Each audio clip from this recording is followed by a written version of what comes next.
Estás a punto de escuchar la historia del cacique Enriquillo, un indígena que se sublevó en contra de las autoridades españolas en la colonia de Santo Domingo.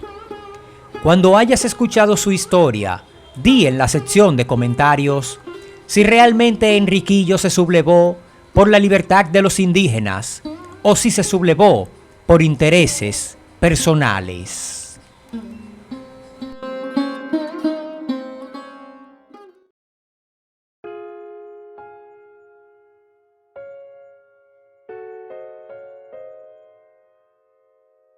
Enrique Bejo, más conocido como Enriquillo, nació en 1498 en el cacicazgo de Jaragua.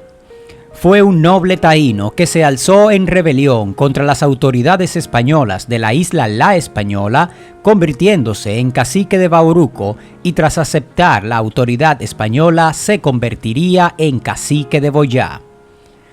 Fue uno de los indios encomendados en el repartimiento de Alburquerque bajo el cargo de Francisco Valenzuela en San Juan de la Maguana. Un altercado tuvo acontecimiento. El hijo del encomendero trató de abusar de la esposa del cacique.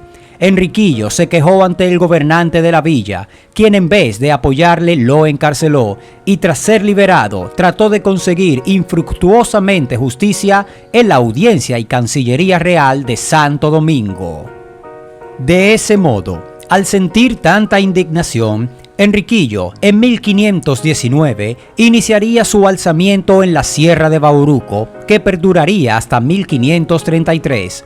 Se dice que esta sublevación se pudo prolongar tanto tiempo porque durante años apenas causó inquietud, debido a que durante aquellos años Enriquillo siguió con sus costumbres españolas y religiosas, siguiendo ayunando todos los viernes en la Cuaresma y rezando el Padre Nuestro y el Ave María.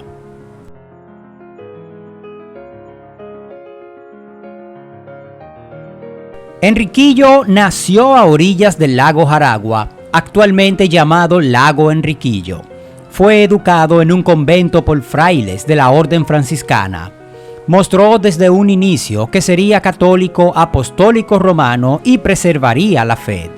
Sabía leer, escribir y hablaba muy bien la lengua española. Tiempo después, Enrique Bejo recibiría el sacramento del matrimonio junto con la mestiza Mencia de Guevara, hija del español Hernando de Guevara y Ana de Guevara, hija de la cacique Anacaona.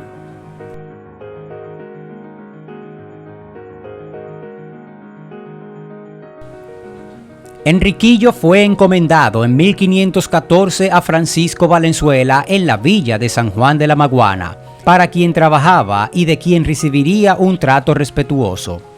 Tras la muerte de Francisco, su hijo Andrés heredó el repartimiento y maltrató a Enrique, quitándole una yegua que tenía y abusando de Mencia.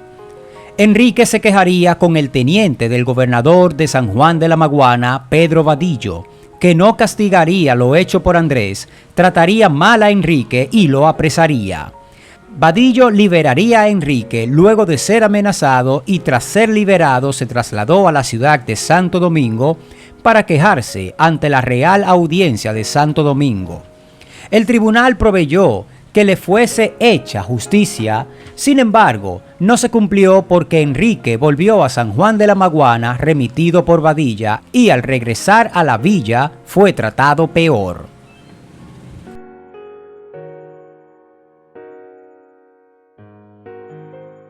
Enrique estuvo soportando los agravios hasta que determinó empezar su alzamiento en 1519, yéndose al monte y a la Sierra de Bauruco con un grupo de indios. Durante su rebelión, salió algunas veces a los caminos con sus indios y mató a algunos españoles, robándoles en el proceso y tomó algunos millares de pesos de oro. También causaría daños en pueblos y en los campos. El estado de cosas se pudo prolongar tanto en el tiempo porque durante años apenas causaron inquietud. Él y sus indios estaban huidos como tantos otros, pero apenas dañaban los intereses hispanos.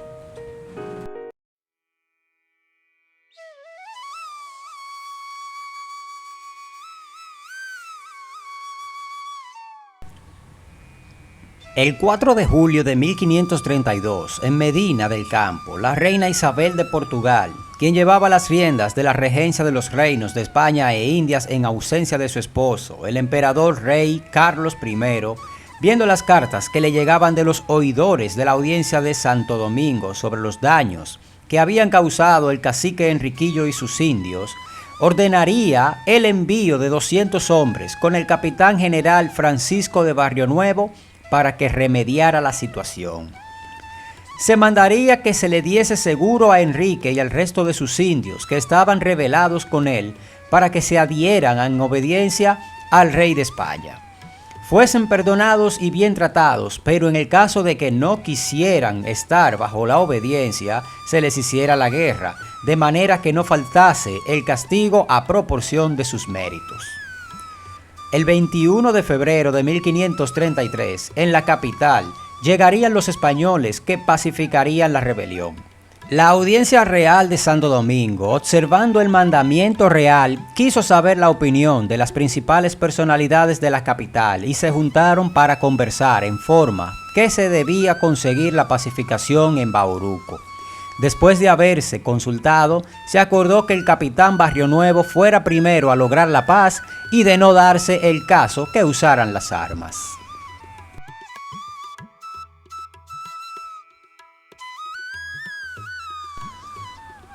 El 8 de mayo partió de la capital en busca del cacique Enrique en una carabela el capitán Barrionuevo con 32 hombres e indios amigos, yendo de puerto en puerto por el sur de la isla hasta llegar a la villa de Villanueva en Yámico, bajo de las sierras de Bauruco.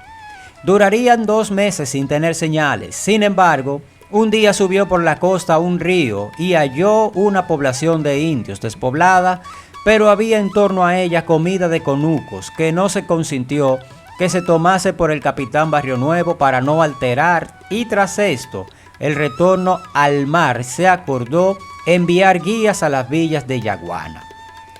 Se envió con una carta a un indio que decía saber dónde estaba Enrique, pero nunca más apareció, y tras pasar 20 días esperando, el capitán Barrionuevo acordó ser él mismo el mensajero e ir en persona con una india guía y con 30 hombres. Fueron donde la india decía que Enrique tenía sus labranzas, donde se le hallaría. Tras caminar 3 días y medio, se encontró con una labranza, y andando buscando agua para beber, se hallaron a 4 indios, los cuales todos se tomaron, y de aquello se supo que Enrique estaba en la laguna Comendador de Abaguanets. Mandó el capitán Barrionuevo que no se tocase nada, excepto algunas calabazas que se tomaron para llevar agua. Seguirían el camino hecho por una hacha hasta que oyeron los golpes de una hacha dentro de un monte. Envió el capitán Barrionuevo por todas partes los indios amigos que llevaban y tomarían el indio que cortaba la leña. Se le preguntó a aquel indio que dónde estaba Enrique, y éste dijo dónde se hallaría. Tras aquello partieron y llegaron a la laguna. Fueron vistos por unos indios que estaban afuera de ella, y estos al instante comenzaron a vociferar. Iría el capitán Barrionuevo a la costa de la laguna, donde habló con esos indios y les preguntó otra vez dónde estaba Enrique, porque le iba a hablar en nombre del rey y le daría una carta suya. También les rogó que tomasen una india que él llevaba, que había estado anteriormente con Enrique y le conocía muy bien, para que ella informe su venida, lo cual hicieron. Al día siguiente volvieron 2 canoas donde vino la india con 15 indios y un indio jefe llamado Capitán Martín de Alfaro, pariente de Enrique. Salieron todos en tierra con sus lanzas y espadas. Se apartó el capitán Barrionuevo de los españoles, se abrazó con el capitán Alfaro y el resto de indios. Ambos capitanes quedaron solos hablando, y concluida la plática se determinó que el capitán Barrionuevo iría donde Enrique contra la voluntad de los españoles que le acompañaban. El capitán Barrionuevo tomó consigo hasta 15 hombres y dejó al resto con los indios amigos que había llevado. Tras esto partiría con el capitán Alfaro.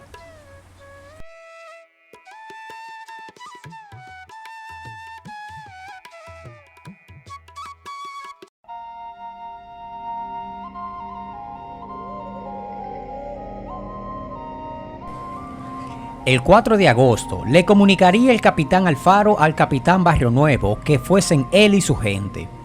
Tras traer a los españoles que habían dejado con los indios amigos, fueron donde estaba Enrique. Al estar allí, se abrazaron y se fueron a sentar sobre la manta de algodón que Enrique tenía en la sombra de un gran árbol. El capitán Barrionuevo mandó a los españoles a su lado y Enrique mandó a sus indios a que se sentasen al otro lado, y tras eso, el capitán Barrionuevo le dijo lo siguiente a Enrique: Enrique, muchas gracias debes tú dar a Dios nuestro Señor por la clemencia y misericordia que contigo muestra nuestro emperador rey, que se recuerda de ti y te quiere perdonar y reducir a su real servicio y obediencia, y quiere que como uno de sus vasallos, tú seas bien tratado y que de ninguna manera las cosas pasadas se te tengan en cuenta, sino que como cristiano que eres, seas recibido con misericordia, como más largamente lo verás por esta carta que su majestad el emperador rey te escribe. Acabando de decir esto, le otorgó la carta a Enrique, la cual tomó de la mano, pero se la devolvió y le dijo que le rogaba que se la leyera porque tenía mala vista. Entonces, el capitán Barrionuevo la tomó y la leyó alto para que todos los que estaban la pudieran oír y entender. Tras leerla, se la regresó a Enrique y le dijo lo siguiente: Señor Enrique, bese la carta de su majestad y póngala sobre vuestra cabeza.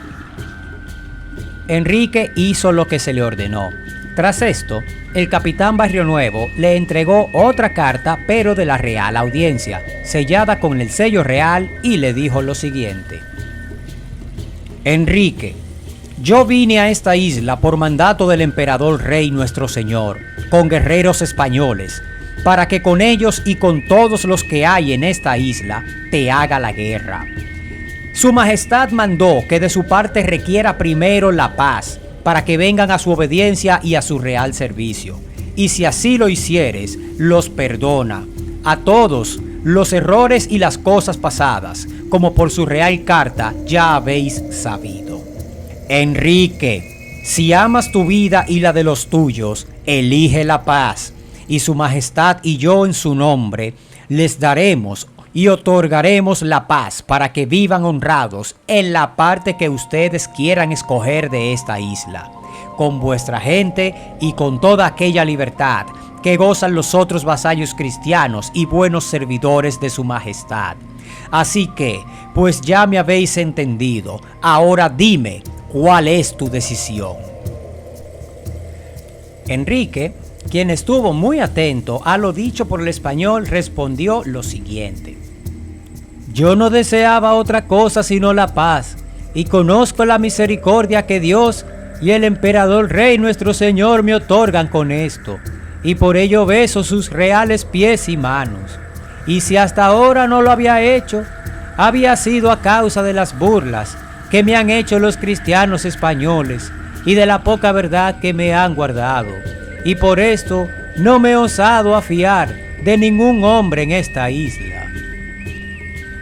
Enrique, tras relatar toda su travesía hasta inicios de su alzamiento, se levantó y se apartó con sus capitanes. Habló con ellos y luego volvió donde el capitán Barrionuevo, aceptando de su parte la paz. Dijo que tomaría a todos los indios que andaban peleando en otros lugares de la isla, y cuando los españoles le contaron sobre los negros rebeldes, dijo que los tomaría, incluso diciendo que él mismo lo haría.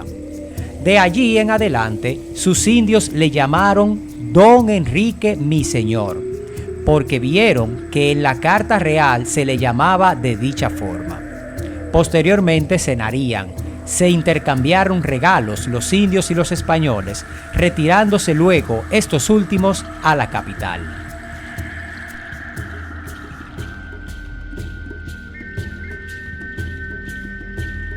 En 1534, Enrique le envió una carta al rey Carlos I, donde le demostraba su total vasallaje al rey católico. La carta decía lo siguiente: Con el capitán Francisco de Barrio Nuevo, gobernador de Tierra Firme, recibí una real orden de besar los pies y las manos imperiales y di cumplimiento a su mandato con la debida obediencia, y como su vasallo puse en efecto a todos los indios de mi tierra. Yo y mis indios venimos a los pueblos de los españoles después de yo haber asegurado a algunos cimarrones que andaban por otras partes de esta isla. He venido a esta ciudad a consultar con el presidente y algunas cosas que a juicio convengan para la paz y sosiego de esta isla.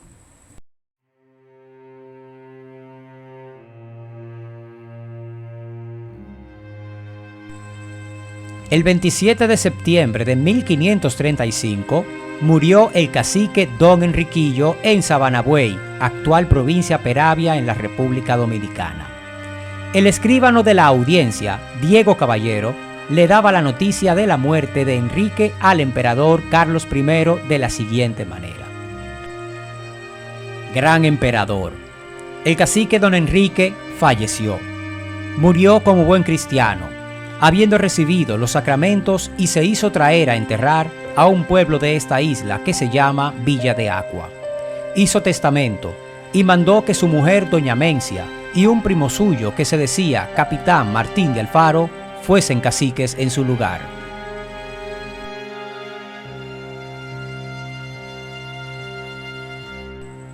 Según una tradición, el cacique Enriquillo se asentó en el área que hoy es la provincia de Monteplata y residió en el Yucateque, pueblo de Boyá. La tumba se convirtió en un lugar de peregrinación por parte de los nativos, y por esta razón los españoles decidieron construir sobre su tumba la iglesia de Nuestra Señora de Aguas Santas de la comunidad de Boyá en la provincia de Monteplata, para dislocar el verdadero lugar del santuario de semejante líder. También se afirma que el cacique murió alrededor de 1536, de unos 40 años de edad. Ahí descansan, sin ninguna honra oficial, sus restos, a pesar del decreto 6885 del 29 de septiembre de 1950, aparecido en la Gaceta Oficial número 7193 del 18 de octubre de 1950, que consagra el 27 de septiembre como Día del Héroe de Bauruco.